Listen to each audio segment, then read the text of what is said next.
So I'm back here, and what I'm going to do now in this video is I'm going to work on the front entrance a little bit here. As you can see, it's pretty much incomplete, so let's go ahead and work on that. Let me go ahead and hide some of this stuff that's getting in my way. I'm going to go ahead and take maybe I'll take this right here. I'll definitely take the windows blueprint and maybe those stairs right there. I don't need that right now.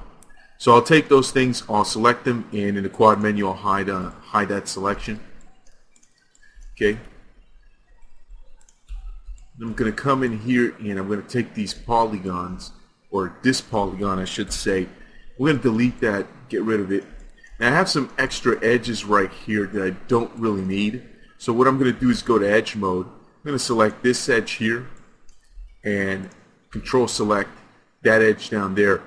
And what I'm going to do is over here in the modify or the command panel, I'm going to hit loop. That's going to select that loop of edges right there. And I'm going to hold down control, hit backspace to get rid of that.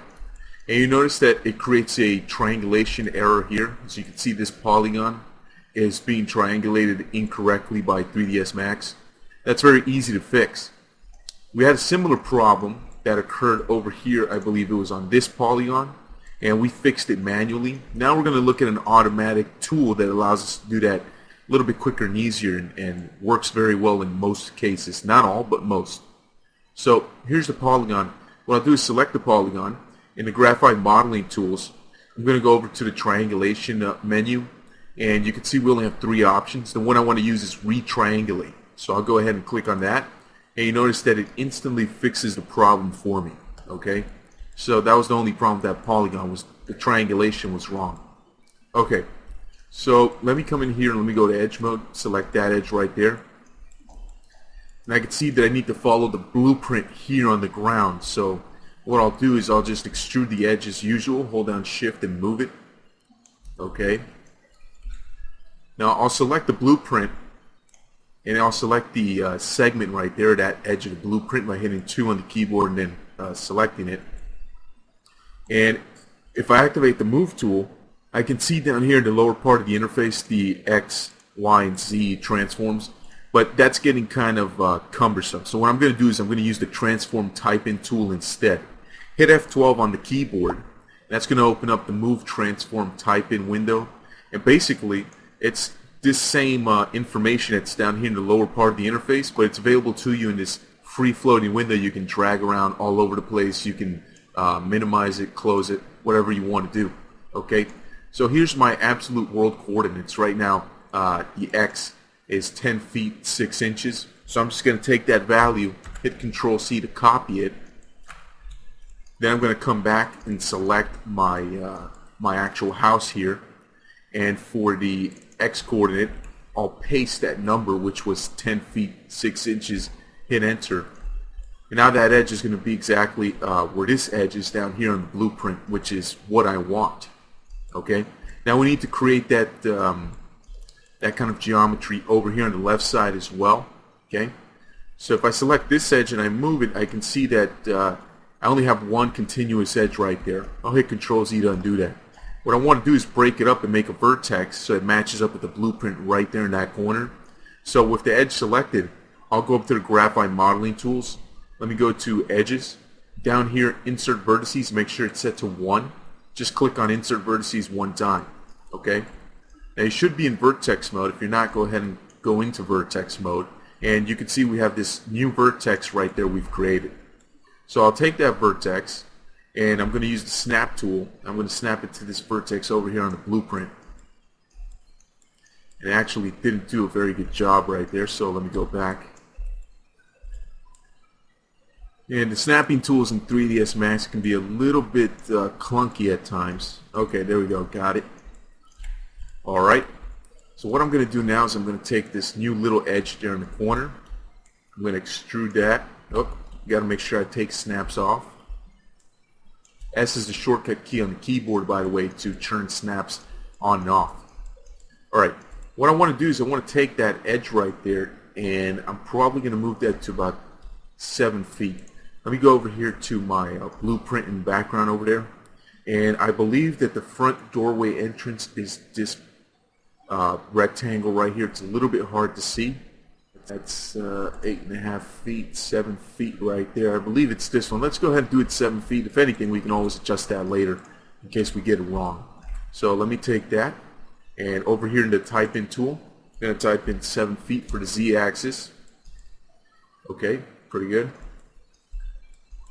Now what I want to do is I want to create a little division here that I'm going to be able to extrude from at 7 feet. So I'm going to take this edge and that edge right there. That's these two. I'm going to right click. I'm going to connect them. And using the transform type in tool, I'm going to put 7 feet because it automatically placed it at 10 feet, which is no good. Okay. Let me take this edge right here. I'm going to extrude that one out. I don't really remember what the distance was to this edge. So I'm just going to go ahead and select this edge here and just steal that number. Control C to copy the X transform there. Bring it over here and place it there. Alright, pretty easy, right? Okay, now this part right here, what I'm going to do is maybe take this edge and that edge, extrude them up. I'm just going to take them the full 20 feet. Which is the base height of my ceiling here on the inside. Okay. Now, of course, we do have this problem where this vertex here is loose and we have an open edge. I don't like that.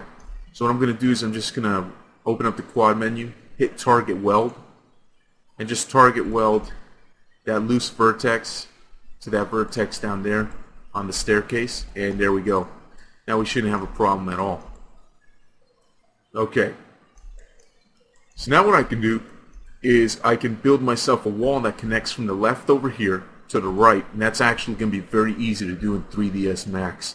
I'll select that polygon over there on the right, and then I'll select this polygon over here on the left.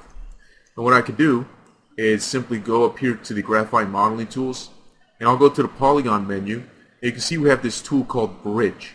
So we'll go ahead and click that, and voila. There you go. It bridges those polygons together. Gives us a very nice structure right there. I'm going to delete the polygon that I created on the top. I don't need it. So I'm going to make that one disappear. Now we have our front entrance doorway. At least the hole is punched out right there. Down here, of course, we need to start filling up the bottom here with some polygons. So I'm going to go to Edge Mode. I'm going to select this edge here, extrude it out, and I'll use the target weld method to go ahead and just put those edges together and fill that gap. There we go. Okay. Now over here what I'm going to do is I need to select this edge from the outside here and then this one. I'm going to extrude and pull those out like this. And I'm going to do the same thing to the other side over here. Extrude those out. Not going to worry about the how much they should be extruded out. Looks like I extruded a couple of extra edges right there. I'll just delete those polygons, that's fine. Okay, so it looks like the entrance here is almost done. Let me take this edge and extrude it out. What I'll do is I'll select the blueprint, select that segment right there, and take its X transform. And then I'm going to go back to the polygon mesh, take that same edge, and paste that number, which is 12 feet 12 inches. That way it matches up right there. Okay, so it's perfect. And while I'm at it, I might as well do it to these edges right here. So let me select these edges. Now you can see sometimes this happens where I have these edges selected, for example. I'm trying to move, and my absolute world just kind of gets grayed out to 0, 0, 0, 0. Okay, if you have that happen, you can fix that very easily. If you come up here and use the pivot point center tool, you notice that the default for the pivot point is the first option, which is this one right here. There's 3 buttons. There's this top one, the middle one, and bottom one here. The top one is going to use basically the pivot point and place the gizmo at the pivot point of the selection. based on what you have selected. In this case, that's not going to work out.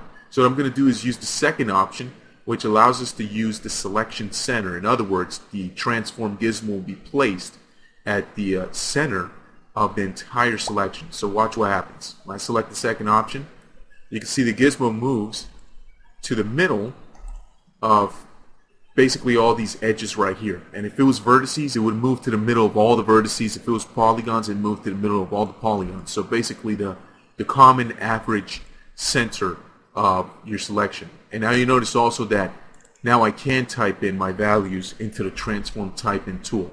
So it's a neat little tip right there for you. In case you run into that problem, you don't start pulling your hair out. You know how to fix that.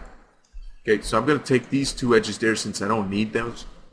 At least at the moment. I'll hit Control and Backspace to get rid of them. Remember to hold down Control when you hit Backspace so you get rid of unnecessary vertices. Okay, so it looks like the entrance there is ready to go. At least for now, it's pretty good. I'm going to go ahead and end this video here. I strongly recommend you save your work so far. If you haven't been doing it, I strongly recommend that you go ahead and do it. You don't want to learn the hard way what happens when you work for hours and you don't save your work. Not fun. Okay, so I'm going to end this video here, and in the next one, we're just going to keep chipping away at this building.